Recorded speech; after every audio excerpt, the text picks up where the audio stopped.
समुद्र की लहरों ने प्लास्टिक के कचरे को लौटाकर इंसानों को चेतावनी दी है। हालांकि हमें यह भी लगता है कि आप में से बहुत सारे लोगों ने इसे गंभीरता से नहीं लिया होगा, खासतौर पर वो लोग जो तटीय इलाकों में नहीं रहते हैं। वो सोच रहे होंगे कि इससे उनका आखिर क्या लेना देना।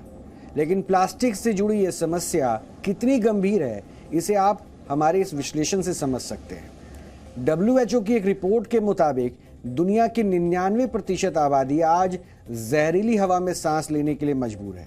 जब हम जहरीली हवा की बात करते हैं तो सबसे पहले आपके जहन में गाड़ियों और फैक्ट्रियों से होने वाला प्रदूषण आता होगा। लेकिन आज हम आपको ये बताएंगे कि प्लास्टिक का कचरा और प्लास्टिक से बनी वस्तुएं और दूसरा सामान आपके घर को सबसे ज्यादा प्रदूषित कर रहे हैं। और IIT गांधीनगर ने अमेरिका की 2 यूनिवर्सिटीज के साथ मिलकर एक अध्ययन किया, जिसमें यह बात भी सामने आई कि आपके घर में मौजूद प्लास्टिक के डिब्बे, कॉस्मेटिक प्रोडक्ट्स और डिसइंफेक्टेंट्स जो हैं वो आपके घर की हवा को जहरीला बना देते हैं।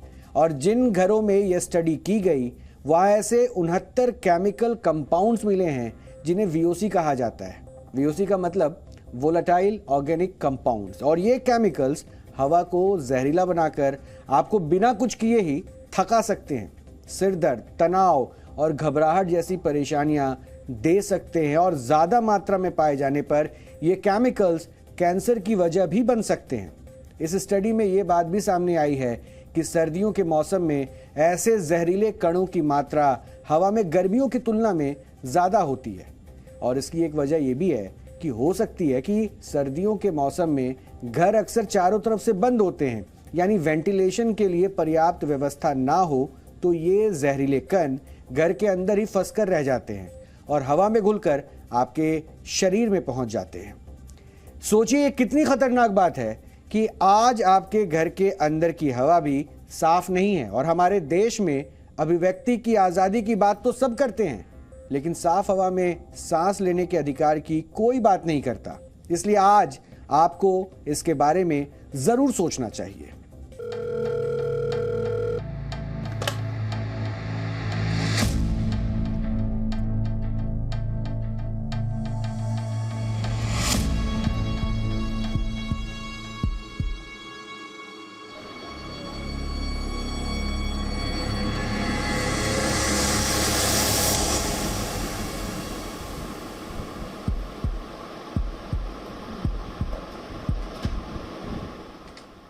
बहुत मुमकिन है कि आप घर में कोई भी ऐसी चीज़ इस्तेमाल करें और वो हर तीसरी चीज़ प्लास्टिक हो, बावजूद इसके कि बहुत सारी रिसर्च ये साबित कर चुकी हैं कि ज़रूरत से ज़्यादा प्लास्टिक का हमारी ज़िंदगी में होना हमें बीमार करने के लिए काफ़ी है। लेकिन अब एक नई रिसर्च आई है जो ये बताती है कि आपके घर में तकरीबन 70 तरह के ऐसे प्लास्टिक मौजूद होते हैं जो गर्म हो या ना हो, उन्हें आप हीट करें या ना करें, वो हर वक्त ऐसे केमिकल रिलीज करते रहते हैं जो आपको बिना वजह थका सकते हैं, आपको बिना वजह सर दर्द दे सकते हैं। लेकिन क्या प्लास्टिक को अपनी ज़िंदगी से निकाला जा सकता है? हम इस वक्त एक ऐसे घर में मौजूद हैं जहां आपको कम से कम प्लास्टिक नजर आएगा। डेकोरेशन की भी ज्यादातर चीजों में आपको कांच का इस्तेमाल नजर आएगा या फिर पत्थर का इस्तेमाल नजर आएगा। उसके बावजूद हमें यहाँ खोजने पर बहुत सारे ऐसे प्लास्टिक की चीजें मिली जो आपके घर में भी होंगी, जिनका आपके पास कोई विकल्प होगा नहीं। जैसे कि ये रिमोट आपके घर में भी अगर है तो प्लास्टिक का होगा। एयर कंडीशनिंग का रिमोट, ये भी प्लास्टिक का ही होगा, इसे आप बदल नहीं सकते। तो समीक्षा, आपने काफ़ी कॉन्शियस एफर्ट किया भी हुआ है कि हम कम प्लास्टिक देख रहे हैं, लेकिन क्या पूरी तरह अवॉइड कर पाते हो?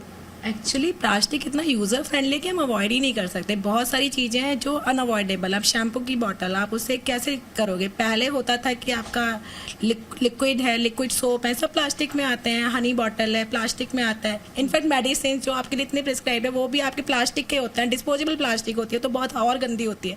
तो धीरे धीरे ये सब चीज़ें हमें मैटर करती है।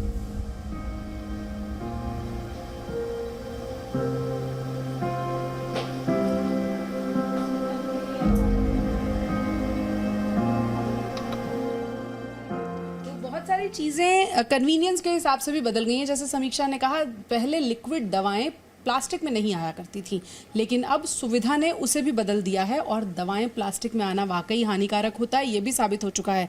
बहरहाल हम ऐसे प्लास्टिक्स की बात कर रहे हैं जो आपको बीमार कर रहे हैं। मनीषा, आपसे अगर मैं पूछूं, कई बार ऐसा भी होता है कि हम बीमार होते हैं और हमें उसका रीज़न नहीं पता होता, और ये रिसर्च ये बता रही है कि सिर दर्द, थकान, ये सब भी प्लास्टिक की वजह से होता है। कभी आप रिलेट कर पाए ऐसा? एक्चुअली कभी हमने इस चीज़ को रिलेट नहीं किया, क्योंकि हमने इतना डीपली कभी सोचा नहीं कि मतलब ये जो हमारा जो सर दर्द है या हमें वीकनेस फील हो रही है, हमें लगता है कि काम की थकान की वजह से हमें ऐसा हो रहा है। But yes, actually now I am feeling like yes, it's it's somewhere it is related to plastic only. Because हमारे घर में हम लोग, जैसा कि समीक्षा ने पहले बताया कि हम लोग बहुत सारा हम ट्राई करते हैं कि हम अवॉइड करें plastic, but 100% we can not avoid, because everything, most of the things it's comes under into plastic only.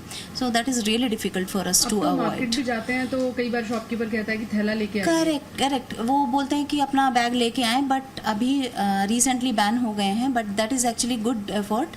तो हम लोग ट्राई करते हैं, बट अगर हम मॉल में भी देखें, कहीं पे भी देखें, हमें ज़्यादातर अगर हम अपना इधर उधर देखें तो हमें प्लास्टिक ही दिखाई देता है।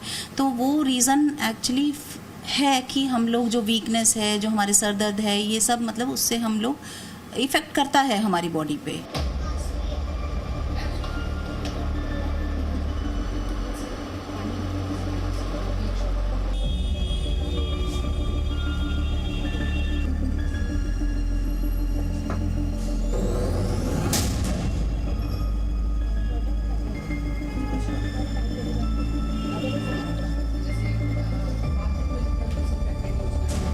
Some of these plastic compounds, as you know, are in packaging of foods and packaging of things that we use every day to eat.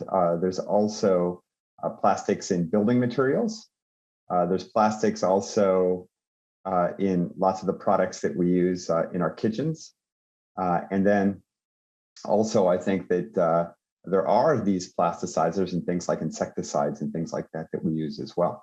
Well, some of these VOCs are carcinogens. Some of them create respiratory stress, and some of them actually create respiratory and or neurological and reproductive damage.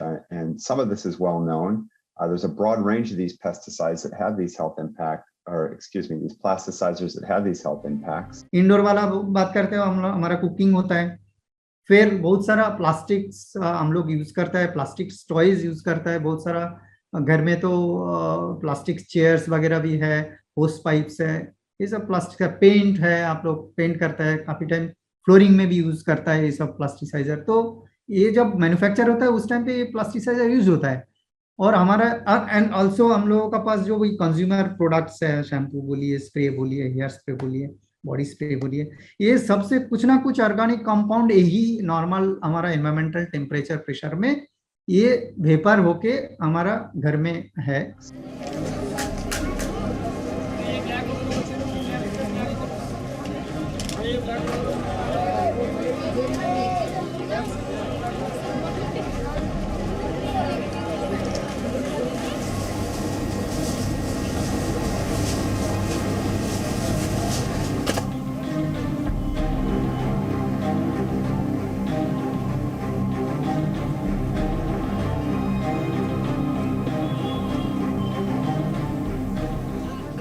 वजह भी research में साफ की गई है। Volatile organic compounds, ऐसे chemicals मौजूद होते हैं प्लास्टिक में जो गर्म ना भी हों तो भी रखे केमिकल्स रिलीज करते हैं और घर के अंदर ऐसा वातावरण बना देते हैं जिससे आपको बीमार महसूस होता है।